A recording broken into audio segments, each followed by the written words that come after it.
হযরত ওমর বললেন, ইয়া রাসূলুল্লাহ, আবু জাহেল আমাকে আপনাকে মারার জন্য পাঠায়া দিছিল। আজকে তাকবীরের মিছিল দিয়ে আবু জাহেলের বাড়ি পর্যন্ত আমি যাব, আর আবু জাহেলকে জানায়া দেব যেই নবীকে মারার জন্য পাঠাই দিছিলা ওই নবীর প্রেমে মুগ্ধ হইয়া আজকে আমি ওমর ইসলামের বাণী আমার কণ্ঠে উচ্চারণ করেছি। সুবহানাল্লাহ। হযরত ওমর রাদিয়াল্লাহু তাআলা আনহু সাহাবীদের ভিতরে ঘোষণা দিলেন, ও আল্লাহর রাসূলের সাহাবীরা, কে কে আসো আমার সঙ্গে তাকবীরের মিছিল দিবা। 40 জনের মতো ছিল, কিন্তু ওই 40 জনের ভিতরে সাহস করলো 11 জন। কয়জন? 11 জন। মানে ইসলামের দলে ভেড়েছে, এখনও ওই সাহস আসে নাই, কেননা জানে যে এই জায়গায় মাইর খাইতে হয়, এখানে মাইর খাইতে হয়। সবার এখনো সেই ইমান আসে নাই। পাইছে কয়জন? 11 জন। 5 আর 6 11। ওমর রাদিয়াল্লাহু তাআলা বললেন, 2 লাইনে দাঁড়াও, 2 লাইনে দাঁড়াও।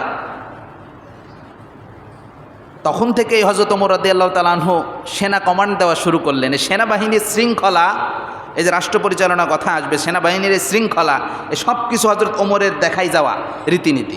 আজও বিভিন্ন দেশের বাহিনীরা হযরত ওমরের কলা কৌশল তারা ব্যবহার করে। সুবহানাল্লাহ। ওমর বললেন, 2 লাইনে দাঁড়াও। মানুষ 11 জন হইতে পারি, কিন্তু গলার আওয়াজ এমন থাকবে আবু জাহেলের হৃৎপিণ্ডের ভিতরে ভয় ঢুকে যাবে। সুবহানাল্লাহ পড়ে। হযরতে ওমর বললেন, 2 লাইনে দাঁড়াও।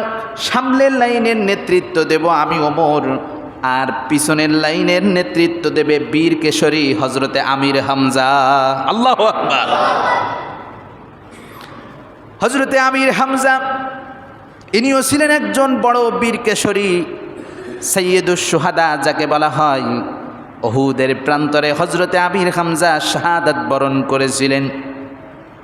মর্মান্তিক এক ঘটনা, সেদিকে আমরা পরে যাব ইনশাল্লাহ। আমার ভাইয়েরা, হযরত ওমর রাদিয়াল্লাহু তাআলা আনহু দারুল আরকাম থেকে নিয়ে শুরু করে মিছিল ধরলেন।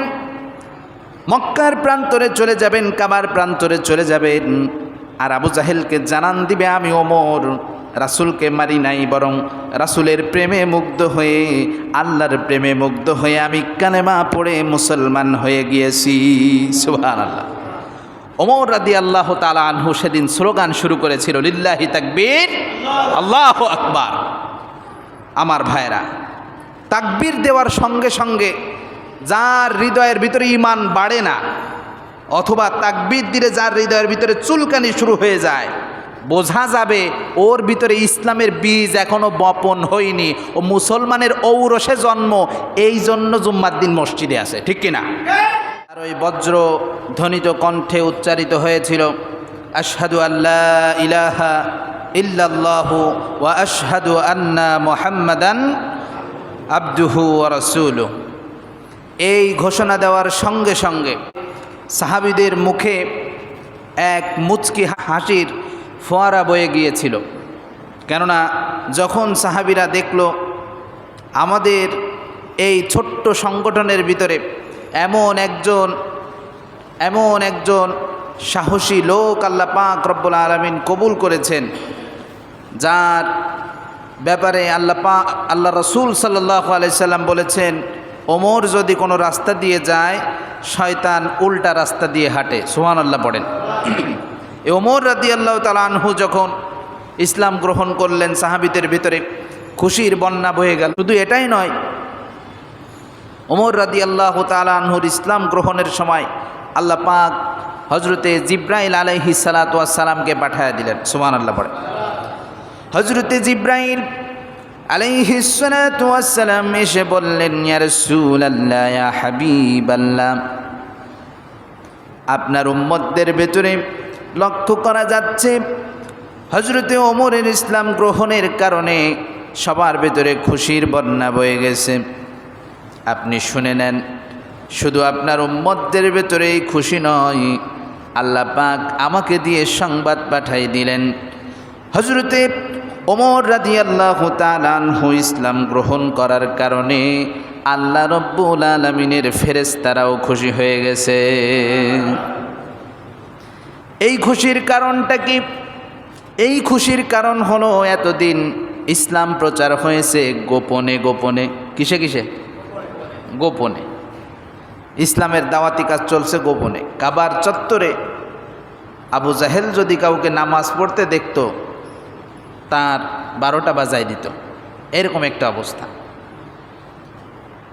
আমার মুসলমান ভাইয়েরা, আজকে বাংলার জমিনে ইসলামের বিরোধিতা আছে ঠিক, কিন্তু এটাও ঠিক মসজিদের ভেতরে যদি সারাদিন আপনি বসে থাকেন, আপনাকে কোনো সরকার দলীয় হোক বিরোধী দলীয় হোক, কেউ আপনাকে কিছু বলবে না। বলবে নাকি? মসজিদ হলো সব থেকে নিরাপদের জায়গা। ইসলামের বিরোধিতা করে ঠিক, কিন্তু আপনি সারাদিন যদি মসজিদে বসে থাকেন, 5 ওয়াক্ত নামাজ পড়েন, কেউ কিছু বলবে? কিচ্ছু বলবে না। কিন্তু আমার নবী, বিশ্ব নবীজি মুহাম্মদুর রাসূলুল্লাহ সাল্লাল্লাহু আলাইহি সাল্লাম যখন কালেমার দাওয়াত দিতেন, এই নামাজ পড়ার কারণে নবীজি যখন লুকায়া লুকায়া নামাজ পড়তেন, এটা যদি কেউ দেখে ফেলতো, কাফেরের বাচ্চারা উটের পচা নাড়ি ভুড়ি আমার রহমাতাল লিল আলামিন নবীর মাথার উপরে চাপায়া দিত।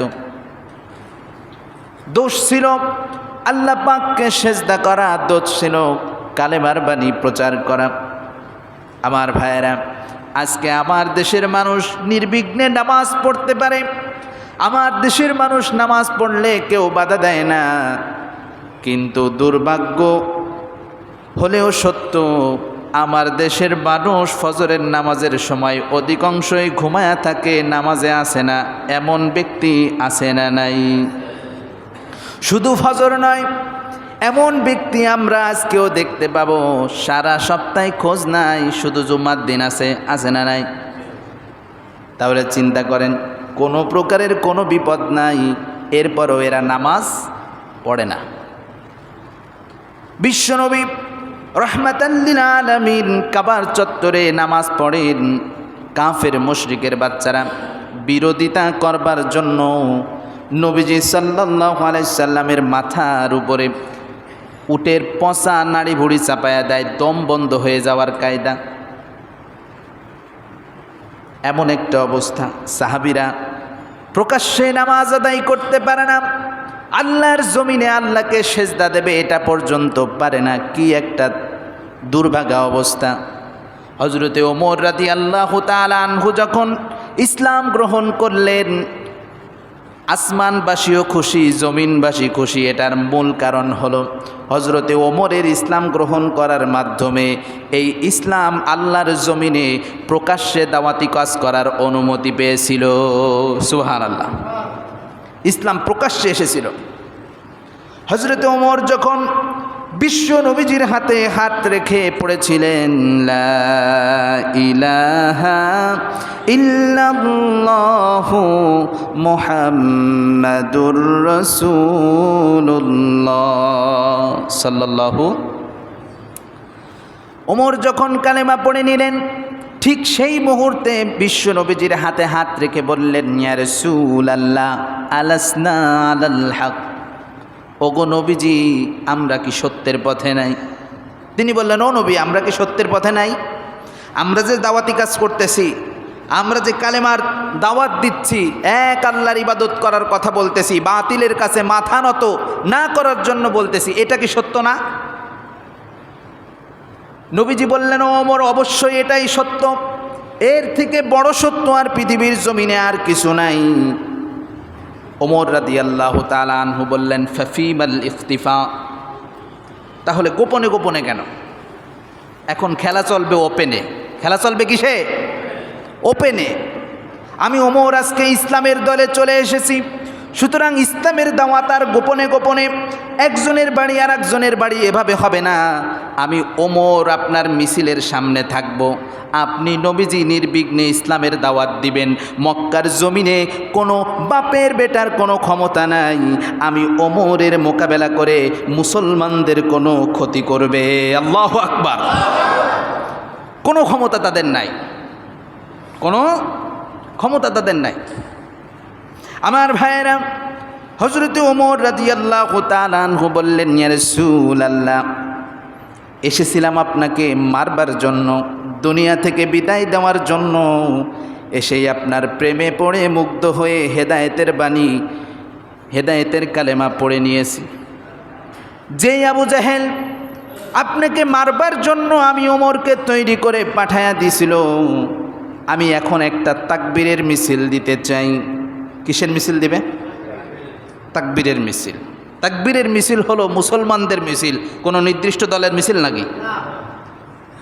আমার ভাইয়েরা, তাকবীরের মিছিল মুসলমানদের জাতীয় মিছিল।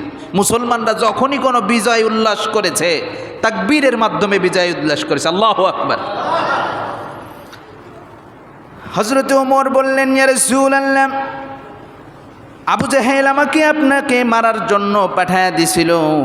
আজকে তাকবীরের মিছিল দিয়ে আবু জাহেলের বাড়ি পর্যন্ত আমি যাব, আর আবু জাহেলকে জানায়া দেব যেই নবীকে মারার জন্য পাঠাই দিছিলা, ওই নবীর প্রেমে মুগ্ধ হইয়া আজকে আমি ওমর ইসলামের বাণী আমার কণ্ঠে উচ্চারণ করেছি। সুবহানাল্লাহ। হযরত ওমর রাদিয়াল্লাহু তাআলা আনহু সাহাবীদের ভিতরে ঘোষণা দিলেন, ও আল্লাহর রাসূলের সাহাবীরা, কে কে আসো আমার সঙ্গে তাকবীরের মিছিল দিবা। 40 জনের মতো ছিল, কিন্তু ওই 40 জনের ভিতরে সাহস করলো 11 জন। কয়জন? 11 জন। মানে ইসলামের দলে ভেড়েছে, এখনও ওই সাহস আসে নাই, কেননা জানে যে এই জায়গা মাইর খাইতে হয়, এখানে মাইর খাইতে হয়। সবার এখনো সেই ইমান আসে নাই। পাইছে কয়জন? 11 জন। 5 আর 6 11। ওমর রাদিয়াল্লাহু তাআলা বললেন, 2 লাইনে দাঁড়াও, 2 লাইনে দাঁড়াও। তখন থেকেই হযরত ওমর রাদিয়াল্লাহু তাআলা আনহু সেনা কমান্ড দেওয়া শুরু করলেন। সেনাবাহিনীর শৃঙ্খলা, এই যে রাষ্ট্র পরিচালনার কথা আসবে, সেনাবাহিনীর এই শৃঙ্খলা, এ সব কিছু হযরত ওমরের দেখাই যাওয়া রীতিনীতি। আজও বিভিন্ন দেশের বাহিনীরা হযরত ওমরের কলা কৌশল তারা ব্যবহার করে। সুবহানাল্লাহ। ওমর বললেন, 2 লাইনে দাঁড়াও। মানুষ 11 জন হইতে পারি, কিন্তু গলার আওয়াজ এমন থাকবে আবু জাহেলের হৃৎপিণ্ডের ভিতরে ভয় ঢুকে যাবে। সুবহানাল্লাহ পড়ে। হযরতে ওমর বললেন, 2 লাইনে দাঁড়াও। সামনের লাইনের নেতৃত্ব দেব আমি ওমর, আর পিছনের লাইনের নেতৃত্ব দেবে বীর কেশরী হযরতে আমির হামজা। আল্লাহু আকবার। হযরতে আমির হামজা ইনিও ছিলেন একজন বড় বীর কেশরী, সাইয়্যিদুশ শুহাদা যাকে বলা হয়। উহুদের প্রান্তরে হযরতে আমির হামজা শাহাদাত বরণ করেছিলেন।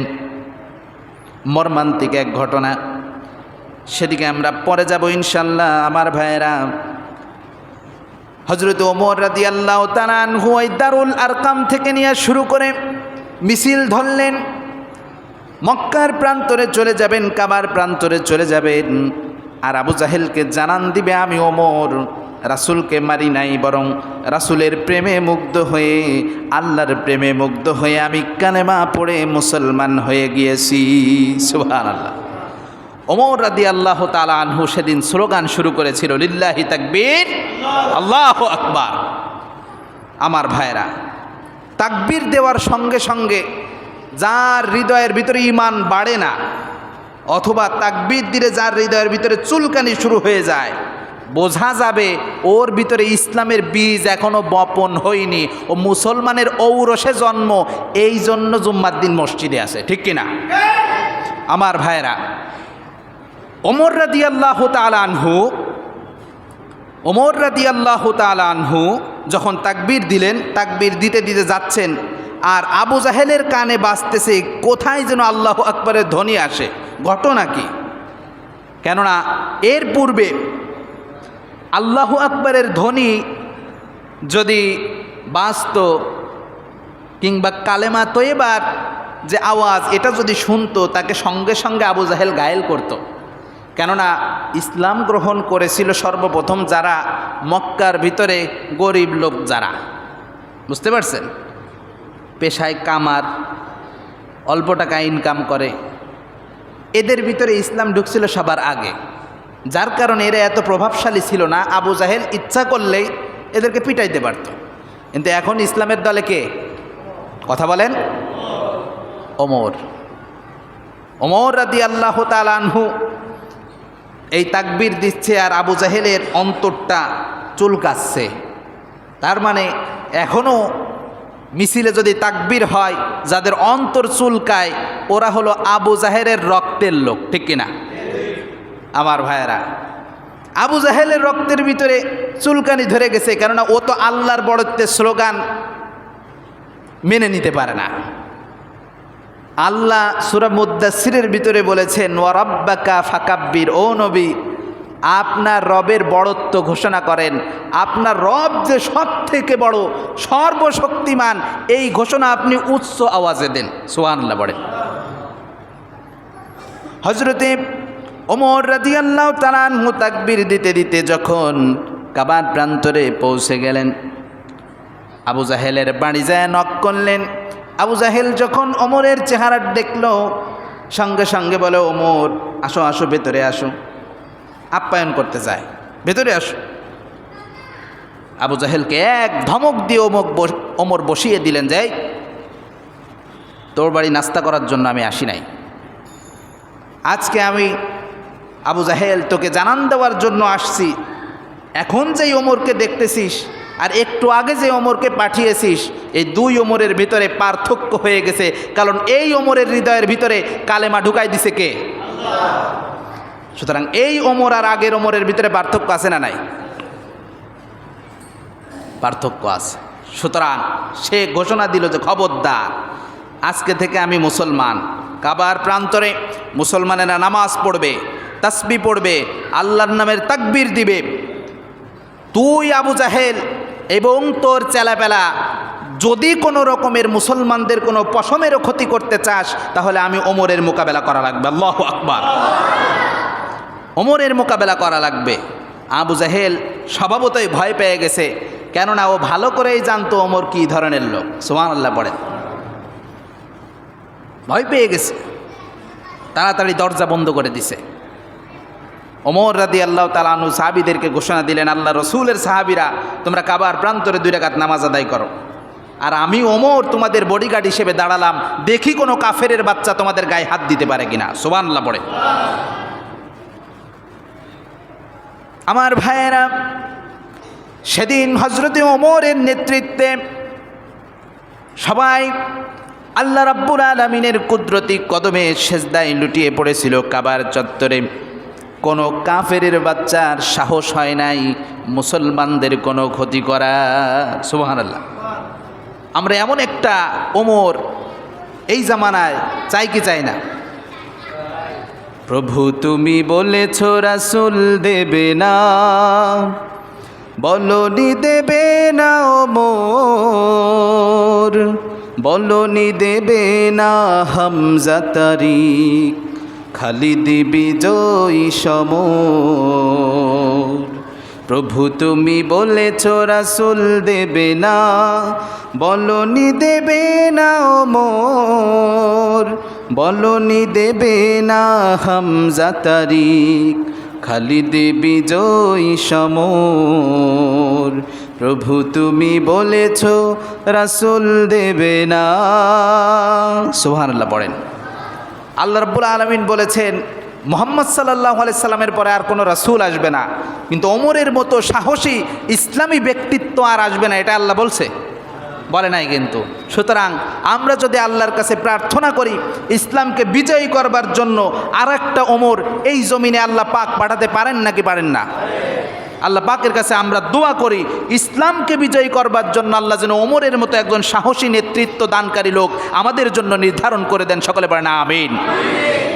আমার ভাইয়েরা, ওমর রাদিয়াল্লাহু তাআলা আনহু ইসলাম গ্রহণ করলেন। সবাই ইসলামের দাওয়াত প্রকাশ্যে দেওয়া শুরু করলো, হিজরত করলো, সবাই হিজরত করলো লুকিয়ে লুকিয়ে। ওমর হিজরত করলো সদরে সদরে। ওমর সেদিন ঘোষণা দিয়েছিল, মক্কার এক পাহাড়ে উঠে সবাইকে বলেছিল, এই আমি ওমর ইসলামের জন্য হিজরত করতেছি। কে আছো এমন ইয়াকতামা ওয়ালাদুক, নিজেদের সন্তানকে এতিম করতে চাও, ইয়ারমিলা জাওজুক, নিজের স্ত্রীকে বিধবা করতে চাও, নিজের মায়ের কোলকে খালি করতে চাও, যদি এইরকম কোনো ইচ্ছা কারোর থাকে তাহলে আমি ওমরের সামনে এসে দাঁড়াইও। সুবহানাল্লাহ পড়েন। সেদিন কেউ হজরত ওমরের সামনে দাঁড়াইতে সাহস পায় নাই। আমার ভাইয়েরা, ওমর রাদিয়াল্লাহু তাআলা আনহু, আমি শুরুতেই বলেছি ইনি এত উঁচু মাপের একজন লোক ছিলেন। আরবের বুকে লেখাপড়া জানা লোক যখন ছিল মাত্র 17 জন, ওমর রাদিয়াল্লাহু তাআলা আনহু ছিলেন তার ভিতরে অন্যতম ব্যক্তি, শিক্ষিত ব্যক্তি। আল্লাহ রসুল সাল্লাল্লাহু আলাইহি সাল্লাম ওমরের ব্যাপারে কি বলেছে জানেন? রাসূল আকরাম সাল্লাল্লাহু আলাইহি সাল্লাম বলেন, লা নাবিয়্যা বাদি ওয়ালা রাসূলা লাউ কানা নাবিয়্যা বাদি লাকানা উমর। বিশ্বনবীজি বলেছেন, আমি মুহাম্মদুর রাসূলুল্লাহ সাল্লাল্লাহু আলাইহি সাল্লাম এই দুনিয়ার বুকে শেষ নবী আর শেষ রসুল হিসেবে আগমন করেছি। লা নাবিয়্যা বাদি ওয়ালা রাসূলা, আমার পরে কোনো নবীও আসবে না, আমার পরে কোনো রসুলও আসবে না। আসবে নাকি? কোনো নবী নাই, কোনো রসুল নাই। লাউ কানা নাবিয়্যা বাদি, যদি আল্লাহ পাক আমার পরে কাউকে নবী বানায়া পাঠাইতো লাকানা উমর, তবে আমার ওমর নবী হয়ে যেত। কি ভালোবাসা! রাসূলের উপরে শ্রেষ্ঠ নবী আছে নাকি? নাই। তিনি বললেন, আমার পরে যদি কারোর নবী হওয়ার যোগ্যতা থাকতো, আল্লাহ যদি কাউকে নবী বানাইতেন তা আমার ওমরে নবী বানাই দিত। সুবহানাল্লাহ। হযরতে ওমর বলেছেন, আল্লাহ রাব্বুল আলামিন আমার অভিমতের উপরে একমত হয়ে কয়েকটি আয়াত পর্যন্ত নাজিল করেছেন। হযরত ওমরের সাথে মিলায়ে, মানে কিছু কিছু ব্যাপারে হযরত ওমর একটা মত দিছে, ওই মতের উপরে আয়াত নাজিল হয়েছে। সুবহানাল্লাহ। একটু জিকির করি, লা ইলাহা লা ইলাহা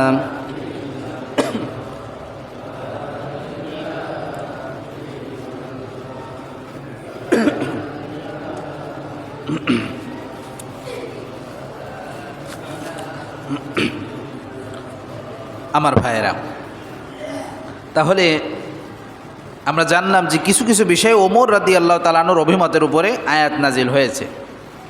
যেমন হযরত ওমর রাদিয়াল্লাহু তাআলা আনহু বলেন, ইয়া রাসূলুল্লাহ, আমি মাকামে ইব্রাহিমকে নামাজের স্থান রূপে গ্রহণ করতে চাই। মাকামে ইব্রাহিমকে কাবা শরীফের পাশে অবস্থিত, এটা যারা হজ করতে গেছেন তারা জানেন।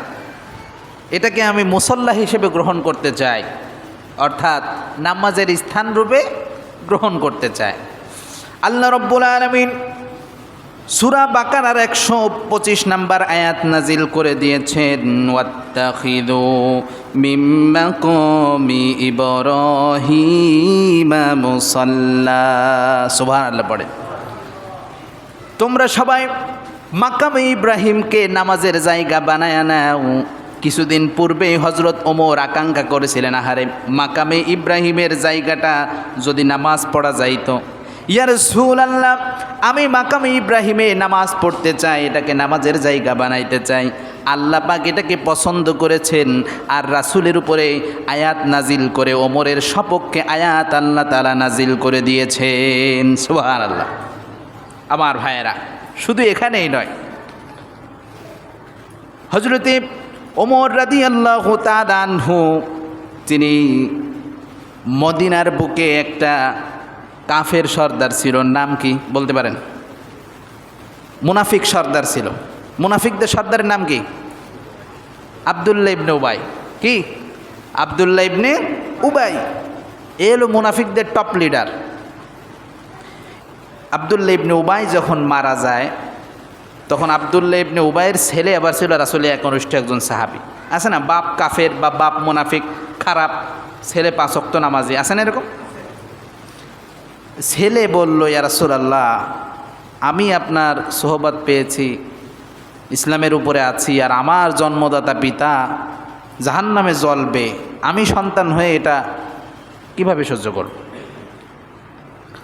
রাসূল সাল্লাল্লাহু আলাইহি সাল্লামকে বললেন, ইয়া রাসূলুল্লাহ, আপনার পরনের জুব্বাটা খুলে দেন, ওই জুব্বা দিয়ে আমি আমার আব্বার কাফন পরাবো। তো রাসূলের মানে এনার এটা দর্শন এটা ছিল রাসূল সাল্লাল্লাহু আলাইহি ওয়াসাল্লামের জুব্বাজার গায়ে আছে, ওই রহমতের জুব্বাজার গায়ে, ওখানে কি ফেরেশতারা লাঠি প্রয়োগ করবে? স্বাভাবিকভাবে করবে না। এরপরে বললেন, ইয়া রাসূলুল্লাহ, আপনি আপনার থুতু মুবারক একটু আমার বাপের গাল লাগাই দেন। অর্থাৎ রাসূলের দেহের কোনো অংশ যার ভেতরে আছে, স্বাভাবিকভাবে তার ওখানে আগুনে পড়ার কথা না, তাই না? কথা না। এরপরে বললেন, ইয়া রাসূলুল্লাহ, আপনি আমার বাপের জানাজা আপনি পড়াবেন। কাকে বলে? রাসূল সাল্লাল্লাহু আলাইহি সাল্লামকে বলে। জানাজা মানে তো দোয়া, তা রাসূল যার জন্য দোয়া করে দেবে তার তো সব কিছু মাফ হয়ে যাবে, ঠিক কিনা? সব কিছুতে রাসূল সাল্লাল্লাহু আলাইহি সাল্লাম রাজি হয়ে গেলেন। রাসূল সাল্লাল্লাহু আলাইহি সাল্লামকে যখন ডাক দিলেন যে এখন জানাজা হবে, ইয়া রাসূলুল্লাহ আপনি আসেন, রাসূল সাল্লাল্লাহু আলাইহি সাল্লাম যাচ্ছেন, ওমর রাদিয়াল্লাহু তাআলা আনহু পিছন দিয়ে জামা টেনে ধরছে, জুব্বা টেনে ধরছে। ইয়া রাসূলুল্লাহ সাল্লাল্লাহু আলাইহি সাল্লাম যাবেন না, ও বিশ্বাসঘাতক, ও ইসলামের ক্ষতি সাধন করেছে, ওর জন্য ইসলাম ক্ষতিগ্রস্ত হয়েছে, ও মুনাফিক, ও বিশ্বাসঘাতক, ওর জানাজা আপনি রাসূল কখনোই পড়াতে পারেন না। আল্লাহু আকবার। এই কথা যখন রাসূল সাল্লাল্লাহু আলাইহি সাল্লামকে বললেন, রাসূল সাল্লাল্লাহু আলাইহি সাল্লাম ওমরকে সরিয়ে দিলেন আর বললেন, ওমর তুমি কি জানো না আমি রাসূল নিজের থেকে কোনো কাজ করি না, আমার আল্লাহ যদি আমাকে নিষেধ না করে তাহলে তো এটা আমি নিজের থেকে কোনো কাজ করতে পারি না, হোক সে ইসলামের ক্ষতি করছে, আল্লাহ তো আমাকে নিষেধ করে নাই। আমার ভাইয়েরা, রাসূলুল্লাহ সাল্লাল্লাহু আলাইহি সাল্লাম যখন জানাজার নামাজে দাঁড়াবেন, জানাজার নামাজে দোয়া পড়ে না, আল্লাহুম্মা গফিরলি হাইয়িনা ওয়া মাইয়িতিনা ওয়া শাহিদিনা ওয়া গায়িবিনা ওয়া সগীরিনা ওয়া কাবীরিনা ওয়া যাকারিনা ওয়া উনসানা। নামাজ এই জানাজার নামাজে এই দোয়াটা পড়া হয় তো। রাসূল সাল্লাল্লাহু আলাইহি সাল্লাম যখন তার জন্য ক্ষমা প্রার্থনা দোয়া করতেছেন, আল্লাহ তাআলা আয়াত নাজিল করে দিছে। ইন দ্য মিন টাইম আল্লাহ পাক আয়াত নাজিল করে দিছে। রাসূল আকরাম সাল্লাল্লাহু আলাইহি সাল্লাম আব্দুল্লাহ ইবনে উবাইয়ের জানাজায় যখন তিনি গেলেন, আল্লাহ পাক আয়াত নাজিল করে দিলেন, লাউলা তাস্তাগফিরুনাল্লাহ সাবউনা মাররা। ও নবী, আপনি হলেন রহমতের নবী, আপনি একবার দোয়া করলেই গুনাহগাতা মাফ হয়ে যায়, আপনি হ্যাঁ বললেই সেটা হালাল হয়ে যায়, আপনি যদি না বলেন শরীয়তে সেটা হারাম হয়ে যায়। কিন্তু আমি রব্বুল আলামিন বলে দিলাম, এই যে যার জানাজা আপনি পড়াতে আসছেন, এই বেটা হলো মুনাফিক, ইসলামের ক্ষতি করেছে, আপনার ক্ষতি করেছে, সাহাবীদের ক্ষতি করেছে, গোটা মুসলিম উম্মার শত্রু। আপনি নবী একবার না ৭০ বারও যদি দোয়া করেন, আমি আল্লাহ আব্দুল্লাহ ইবনে উবাইকে ক্ষমা করব না। আল্লাহু আকবার। এটা ওমরের মতামতের উপরে ভিত্তি করেই নাজিল হয়েছিল। ওমর রাদিয়াল্লাহু তাআলা নিষেধ করছিল, ইয়া রাসূলুল্লাহ যায়েন না। আল্লাহ পাকের এটা পছন্দ হয়েছে যে ওমর এইখানে কঠিন।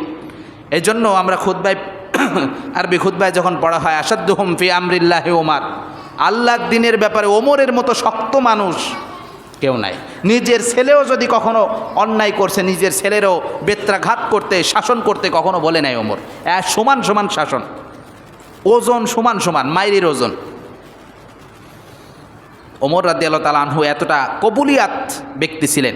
আমার ভাইয়েরা, এই ওমর রাদিয়াল্লাহু তাআলা আনহু তার খেলাফত ছিল 10 বছর 73 দিন। কতদিন? 10 বছর 73 দিন তিনি রাষ্ট্র পরিচালনা করেছেন, খেলাফত পরিচালনা করেছেন। আপনার সম্মানিত ভাইয়েরা, তো এই 10 বছরে তিনি প্রায় 25 লক্ষ মাইল এলাকা বিজয় করেন। ইসলামী এলাকা বাদেও আরও 25 লক্ষ মাইল এলাকা বিজয় করেন। ওমর রাদিয়াল্লাহু তাআলা আনহু খেলাফতে বসছে, আর মুসলমানেরা মনে হয় প্রতিদিন এক একটা রাজ্য জয় করে ফেলতেছে। আল্লাহু আকবার। অনেক বেশি রাজ্য তিনি জয় করেন। এবং ওমর রাদিয়াল্লাহু তাআলা আনহু এমন খলিফা ছিলেন, আপনারা অবাক হয়ে যাবেন। হযরতে ওমর রাদিয়াল্লাহু তাআলা আনহু রাষ্ট্রের কাজ তিনি করছেন। রাতের বেলা ওই যে কি বলে এটাকে, কুপি বলে না, কুপি বাতি, ওই যে আগে আমাদের ওইদিকে ল্যাম্পও বলে, ল্যাম্প বা লম্ফ বলে, কেরোসিন দিয়ে জ্বালায়, এরকম ছোট্ট একটা পাত্রে ইয়ে থাকে, এটা দিয়ে উনি কাজ করতেছে, বাতি দিয়ে কাজ করতেছে, লেখালেখি করতেছে। ওনার কাছে সংবাদ এলো, আমিরুল মুমিনিন বাইরে থেকে আপনার একজন বন্ধু এসেছে, অনেকক্ষণ দাঁড়িয়ে আছে, আপনার সঙ্গে সে দেখা করতে চায়, আপনার সঙ্গে দেখা করতে চাই, একটু কথা বলতে চাই। আমিরুল মুমিনিন বললেন তাকে পাঠায়া দাও।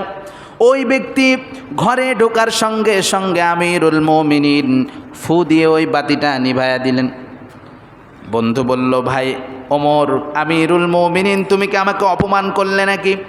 আমি তোমার ঘরের ভিতরে আসলাম, এত সময় তো দিব্যি বাতি জ্বালায় কাজ করতেছিলে, আমি তোমার ঘরের ভিতরে বসলাম, আর তুমি মেহমানের সম্মান না করে উল্টা তুমি এই বাতিকে নিভায়া দিলে, এর কারণটা কি? আমিরুল মুমিনিন ওমর বিন খাত্তাব রাদিয়াল্লাহু তাআলা আনহু বললেন, ও ভাই, এতক্ষণ আমি যে কাজ করতেছিলাম এটা রাষ্ট্রের কাজ, রাষ্ট্রের টাকায় কেনা বাতি, রাষ্ট্রের কাজ করতেছিলাম, লেখালেখি করতেছিলাম, রাষ্ট্রের কাজ। কিন্তু এখন তুমি আমার কাছে আসছো, এটা তোমার আর আমার বন্ধুত্বের গল্প হবে, সুতরাং তোমার আর আমার বন্ধুত্বের গল্প চলবে, আর রাষ্ট্রের বাতি খরচ হবে, আমি ওমর আল্লাহর দরবারে দাঁড়াতে পারবো না। সুবহানাল্লাহ। এটা হলো ইসলাম। ওমরের উদাহরণ দিতে গেলে শত শত হাজার হাজার উদাহরণ দেওয়া যায়, একটা উদাহরণ দিলাম, এটা ইসলাম। আমার ভাইয়েরা, তার শাসন ব্যবস্থায় কি কি তিনি সংস্কার করেছেন দেখেন। কৃষি জমির যে সংস্কার ব্যবস্থা, এটা ওমর করেছেন। কৃষিকাজের উন্নতি সাধন, এটা ওমরের যুগে থেকে শুরু হয়েছে। এরপরে ফতোয়া বিভাগ প্রতিষ্ঠা, অর্থাৎ যে কোনো আইনি বিভাগ প্রতিষ্ঠা, যেখান থেকে ফয়সালা আসে, শরীয়তের হুকুম আহকাম আসে, বিভিন্ন সমস্যায় পড়ে গেলে ফতোয়া বোর্ডে লিখিত আকারে পাঠাইতে হয় যে এই সমস্যা পড়ছে, এখন এর ফয়সালা কী হবে। এই ফতোয়া বোর্ড প্রতিষ্ঠা করছে কে? ওমর রাদিয়াল্লাহু তাআলা আনহু। বাইতুল মালের প্রতিষ্ঠা, মানে আলাদা আপনার রাষ্ট্রীয় কোষাগার তিনি প্রতিষ্ঠা করেছেন। এরপরে আদমশুমারি, বর্তমানে যে জনশুমারি বা আদমশুমারি নামে প্রচলিত, মানুষ গণনা করা, কত লোক আছে এবং সেই অনুযায়ী ব্যবস্থা গ্রহণ করা, এই আদমশুমারি কে প্রতিষ্ঠা করছেন? ওমর রাদিয়াল্লাহু তাআলা আনহু। এরপরে আইনের দৃষ্টিতে সমতা বিধান, মানে রাজার ছেলে প্রজার ছেলে, আইনের দৃষ্টিতে সবাই সমান, আইনের দৃষ্টিতে সবাই সমান, এই সমতা বিধান প্রতিষ্ঠা করছে ওমর রাদিয়াল্লাহু তাআলা আনহু। জেলখানা প্রতিষ্ঠা, আসামি ধরে যে জেলে দিতে হয় কিছুক্ষণ, এরপরে কোর্টে প্রেরণ করতে হয়, এই ব্যবস্থা প্রথমে প্রচলন করেছেন হজরত ওমর রাদিয়াল্লাহু তাআলা আনহু। স্বাধীন বিচার বিভাগ, যেখানে খলিফারও বিচার হবে। বিচার বিভাগ কি এখন স্বাধীন আছে? আছে? টাকা দিলে বিচার উল্টে যায়, কিন্তু বিচার বিভাগ স্বাধীন ছিল, অর্থাৎ প্রধান বিচারপতি যিনি ছিলেন তার এতটা পাওয়ার ছিল যে খলিফা যদি ভুল করে, খলিফার বিচার তৎক্ষণাৎ তিনি ওই ময়দানে করে দিতেন। খলিফার বিচার, আজকে প্রধানমন্ত্রীর বিচার কি প্রধান বিচারপতি করতে পারবে? সম্ভব এটা? তা বিচার বিভাগকে আলাদা করছিলেন হযরত ওমর। বিচার বিভাগকে, কতটা সুশৃঙ্খল রাষ্ট্র সেদিন ছিল আমার ভাইয়েরা। এরপরে কর্মচারীদের বেতন নির্ধারণ, অনেক সময় ডিলেমি করে না, সারাদিন কাজ করাইছে, বেতন দেওয়ার সময় কালকে আইসে নে, পরশু দিন আইসে নে, ঘোরায় কি ঘোরায় না? আল্লাহ রাসূল বলেছেন, শ্রমিকের ঘাম শুকানোর আগে তার পয়সা দিয়ে দাও, সেজন্য কষ্ট না পায়। আমার ভাইয়েরা, ওমর রাদিয়াল্লাহু তাআলা প্রতিষ্ঠা করেছেন। এরপরে গোয়েন্দা বিভাগ প্রতিষ্ঠা, সিআইডি বিভাগ প্রতিষ্ঠা, এই যে ওমর করছে। সিআইডি বিভাগ প্রতিষ্ঠা ওমর করছে। চুরি, বাটপারি, ছিনতাই, ধর্ষণ, এগুলোর জন্য আপনার ইম্পর্টেন্ট যে ইনভেস্টিগেশন আছে, এই সিআইডি বিভাগ প্রতিষ্ঠা ওমর রাদিয়াল্লাহু তাআলা আনহু করছে। এরপরে পুলিশ, এই পুলিশের সৃষ্টি করছে ওমর রাদিয়াল্লাহু তাআলা, শুধু আসামি ধরবার জন্য। এরপরে 4 মাস পর পর সেনাবাহিনীর বাধ্যতামূলক ছুটির ব্যবস্থা, এটা কিন্তু আছে সেনাবাহিনীর ভিতরে। 4 মাস পরে পরে একটা ছুটির ব্যবস্থা আছে, তারা যেন পরিবার স্ত্রীকে সময় দিতে পারে। এই সব নিয়মগুলো কার করা? হযরত ওমর রাদিয়াল্লাহু তাআলা আনহুর করা। আজ থেকে 1450 বছর আগের কাহিনী। তারা রাসূলের আদর্শে আদর্শিত ছিল, যার কারণে রাষ্ট্র পরিচালনা করতে সমস্যা হয়নি, দুর্নীতি করা লাগেনি, বারবার ঋণ খেলাফিও হওয়া লাগেনি, ঠিক কিনা আমার ভাইয়েরা? তো এই জন্য ইসলাম যদি সব জায়গায় আসে, শান্তি আছে না নাই? আপনারা চান কিনা ইসলাম সব জায়গায় থাকুক? আল্লাহ রাব্বুল আলামিন যেন প্রত্যেকটা অঙ্গনে অঙ্গনে, প্রান্তরে প্রান্তরে ইসলামকে প্রতিষ্ঠা করে দেয়। সকলে বলেন আমিন। ওয়া আখির দাওয়ানা আলহামদুলিল্লাহি রাব্বিল আলামিন।